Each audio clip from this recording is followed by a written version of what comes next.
Okay, it is not a celebration without our next guest. Listen.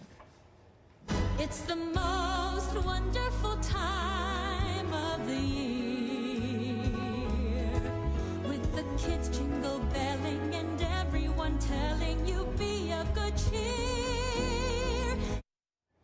So she just performed at the Macy's Thanksgiving Day Parade, and tonight she's performing at the Bryant Park tree lighting, and she is a Tony Award winner and a Disney legend who was the singing voice of two iconic princesses, Princess Jasmine in Aladdin and Fa Mulan in Mulan. Huge. And this season, she's releasing her first holiday album in more than 2 decades, Sounding Joy. So please welcome the incomparable Lea Salonga. Good morning. Good morning. Good morning. Ooh, it's early. But I'm not complaining. We're so glad to be here. I'm so glad to be here. Thank you for having me.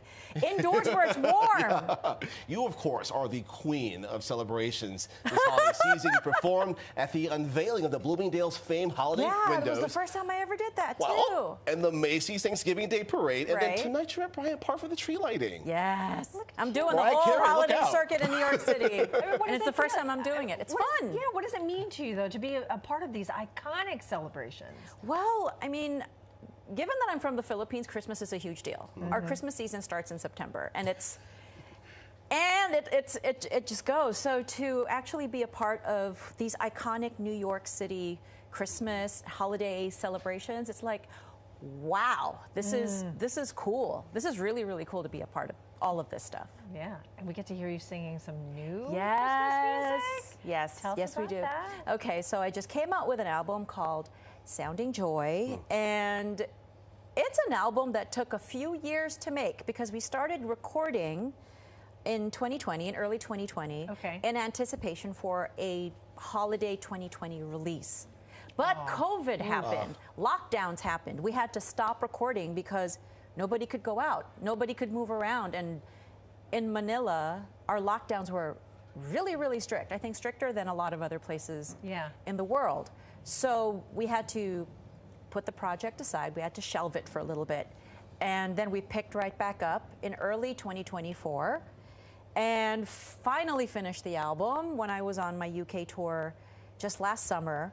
I was like, because I'm one of the producers on the album, so I'm like listening to mixes, listening to everything. It's like, do we have an alternate take of this line for this song because this is not right? Can we, you know? And so my brother, Gerard, who's one of the other producers, is like, wait, let me check the files. Let me see what I got. And then he'll let us know, yes, we've got it. We've got this take, and we're going to put that in. It's pretty magical how everything came together, and now here it is for the world to enjoy. So yes. So was it perhaps easier, harder, or just different to be the talent and the producer with your brother on this album? The responsibility is pretty crazy because then I get to be, the thing about also acting as a producer is that you're harder on yourself than if you leave all of the responsibility to another person. Sure, I mean, if you're just the talent on an album, you can comment like, I don't know, let's try that, let's try doing this light again or whatever, but when you're one of the producers, it's like you're far more critical. And I found myself, pardon the word, objectifying my voice. Oh, wow. Yeah, and being us, really, you have a really, perfect voice. well, thank you very much. But I mean, just really listening to everything, to every note, and then asking questions. Should we do this again? Should I book and then here's Josh Poltz, who's producer number 3, going, no, no.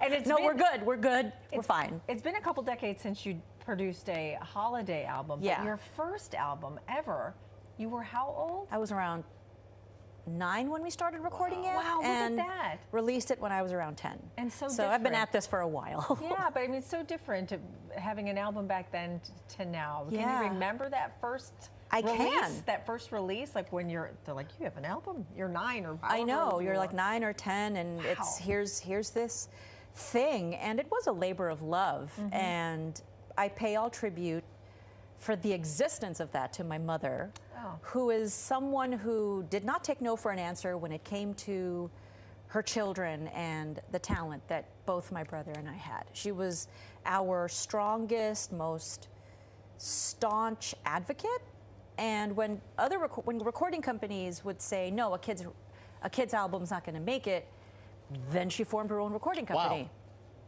Amazing. Yeah, talk We're about getting it done. Exactly. We are getting this done.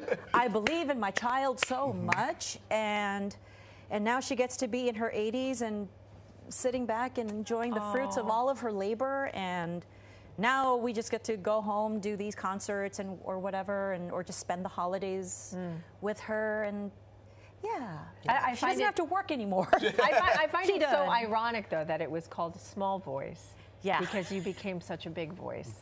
Yeah. You know, in the industry and so many people's lives, not just in the Philippines, but all around the world.